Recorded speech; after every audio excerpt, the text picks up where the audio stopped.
Assalamualaikum warahmatullahi wabarakatuh. Perkenalkan, nama saya Nurul Azkia dari Prodi Akuntansi kelas 1D.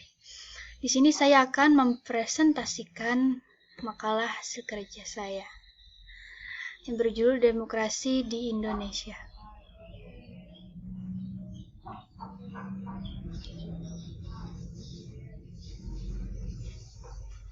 Bab 1 pendahuluan. A. Latar belakang. Demokrasi adalah bentuk atau sistem pemerintahan yang segenap rakyat turut serta memerintah dengan perantara wakil-wakilnya atau pemerintahan rakyat. Demokrasi juga dapat diartikan sebagai gagasan atau pandangan hidup yang mengutamakan persamaan hak dan kewajiban serta perlakuan yang sama bagi semua warga negara. Inti dari demokrasi adalah pemerintahan dari rakyat, oleh rakyat, dan untuk rakyat. Salah satu tonggak utama untuk mendukung sistem politik yang demokratis adalah melalui pemilu. Pemilu diselenggarakan dengan untuk memilih wakil rakyat, baik di tingkat pemerintah pusat maupun pemerintahan daerah, serta untuk membentuk pemerintahan yang demokratis, kuat, dan memperoleh dukungan rakyat dalam rangka mewujudkan tujuan nasional sebagaimana yang diamanatkan oleh pembukaan Undang-Undang Dasar Negara Republik Indonesia tahun 1945. Pemilihan umum dilaksanakan oleh negara Indonesia dalam rangka mewujudkan kedaulatan rakyat sekaligus penerapan prinsip-prinsip atau nilai-nilai demokrasi, meningkatkan kesadaran politik rakyat untuk berpartisipasi aktif dalam pemilihan umum demi terwujudnya cita-cita masyarakat Indonesia yang demokratis. Beberapa rumusan masalah yang akan kita bahas yaitu: pertama, apa yang dimaksud dengan demokrasi Indonesia? Yang kedua, apa saja macam? Yang ketiga, bagaimana prinsip-prinsip demokrasi di Indonesia? Yang keempat, apa saja ciri-ciri demokrasi Indonesia?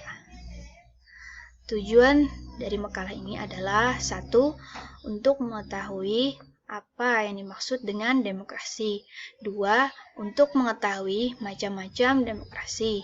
3. Untuk mengetahui prinsip-prinsip demokrasi di Indonesia. Dan 4. Untuk mengetahui ciri-ciri demokrasi. Kemudian bab 2 pembahasan. A. Demokrasi di Indonesia. Demokrasi adalah gagasan atau pandangan hidup yang mengutamakan persamaan hak dan kewajiban serta perlakuan yang sama bagi semua negara. Demokrasi merupakan suatu jalan untuk melakukan perubahan atas apa yang terjadi di masa lampau, mengembalikan hak menentukan pemimpin kepada rakyat, penguasa di bawah pengawasan rakyat. Sejak kemerdekaan tahun 1945, Indonesia telah beberapa kali mengganti model demokrasinya. Secara umum, periode demokrasi dapat dibagi menjadi 4, yaitu 1. Atau liberal pada tahun 1949 sampai 1959. Yang kedua, demokrasi terpimpin pada tahun 1959 sampai 1966. Yang ketiga, demokrasi Pancasila pada tahun 1966 sampai 1998. Dan yang keempat, reformasi pada tahun 1998 hingga sekarang. Yang B, macam-macam demokrasi. Pertama, demokrasi berdasarkan penyaluran kehendak rakyat. Demokrasi langsung merupakan sistem demokrasi yang mengikut sertakan seluruh rakyat dalam pengambilan keputusan negara. Yang B, demokrasi tidak langsung merupakan sistem demokrasi yang digunakan untuk menyalurkan keinginan dari rakyat melalui perwakilan parlemen. 2. Berdasarkan prinsip ideologi. Demokrasi liberal berdasarkan atas hak individu suatu negara yang menekankan suatu kebebasan dan sering mengabaikan kepentingan umum.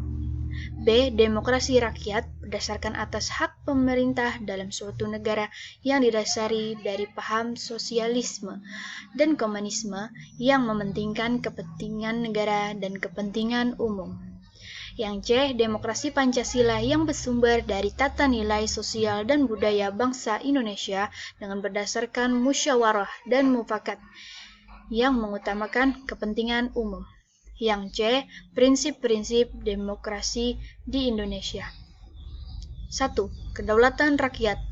2. Jaminan hak asasi manusia. 3. Pemilihan yang bebas, jujur, dan adil. Yang keempat, persamaan di depan hukum. 5. Pengambilan keputusan atas musyawarah. 6. Peradilan yang bebas dan tidak memihak. D. Ciri-ciri demokrasi. Menurut Hedri B. Mayo, mencatat ada 8 ciri utama yang harus diperhatikan untuk menilai apakah suatu masyarakat bersifat demokratis atau tidak, yaitu pertama, adanya penyelesaian perselisihan dengan damai dan sukarela. Yang kedua, adanya jaminan bagi terjadinya perubahan secara damai dalam suatu masyarakat yang sedang berubah.